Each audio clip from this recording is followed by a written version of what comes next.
وہ فریب خوردہ شاہی جو پلا ہو کر گسوں.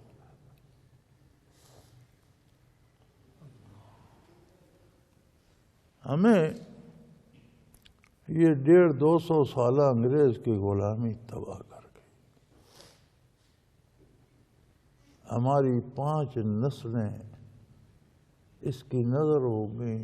اللہ کے بندے جہاد کرتے رہے، کوشش کرتے رہے، محنت کرتے رہے اس بلا کو گلے سے اتارنے کی، غلامی سے نکلنے کی. اللہ ان کی محنتیں قبول فرمائے، انہیں اجر عظیم عطا فرمائے.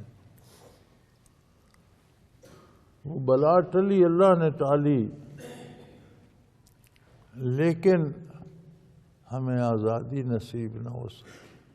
بجائے آزادی کے ایک درجہ ہم مزید نیچے چلے گئے. ہمارا نہ تعلیمی نصاب اپنا ہے، نہ انداز فکر اپنا ہے، نہ ہم اپنی مرضی سے سوچ سکتے ہیں، نہ بول سکتے ہیں، نہ حلال حرام میں تمیز کر سکتے ہیں، نہ ہمارا نظام انصاف وہ ہے جو ہمیں اللہ کے رسول نے دیا، نہ ہمارا نظام سیاست وہ ہے جو ہم چاہتے ہیں، نہ ہمارا نظام تعلیم وہ ہے. کون سی آزادی ہے؟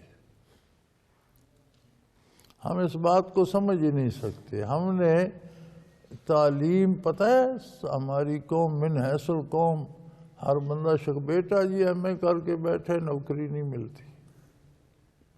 یعنی ہم نے لکھنے پڑھنے کو نوکری کا ذریعہ صرف سمجھ لیا. انگریز ہمیں یہاں لے آیا تھا کہ پڑھنا محض صرف وہ پڑھو جو نوکری میں کام آتا ہے. قرآن پڑھنا چھوڑ دو، اس کے لیے تو ملازمت نہیں ملتی.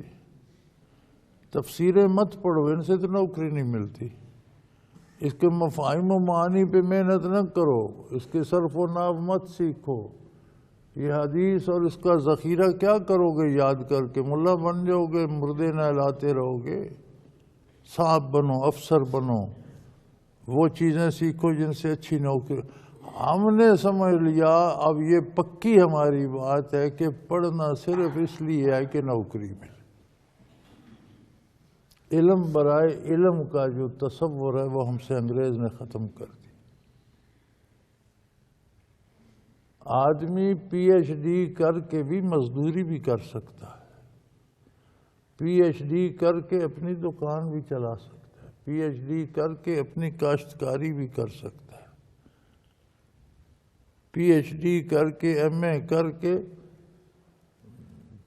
دیواریں بھی بنا سکتا ہے، گھر بنانے کی مزدوری، جو زندگی کا کام ہے، جو پیشہ سمجھ میں آئے وہ کر سکتا ہے. ضروری نہیں کہ وہ ٹائی لگا کر صاحب بن جائے.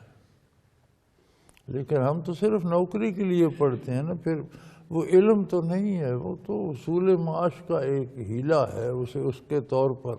لہذا رٹا لگا کر جماعتیں پاس کر کے سرٹیفکیٹ لے لیے جاتے ہیں، اور کبن لکھنا پڑھنا بندے آتا ہی نہیں، نہ اسے سمجھ آتی ہے، نہ شعور ہوتا ہے، سند اس کے پاس ہوتی ہے. تو ہمیں کیا خبر کہ علم کس بلا کا نام. فرمایا تمہارا پروردگار وہ کریم ہے جس نے انسان کو بے پناہ علوم کے حصول کی استعداد بخشی، پھر ایک قلم اور چند لکیروں کے ذریعے اسے منتقل کرنے کا شعور بخشا.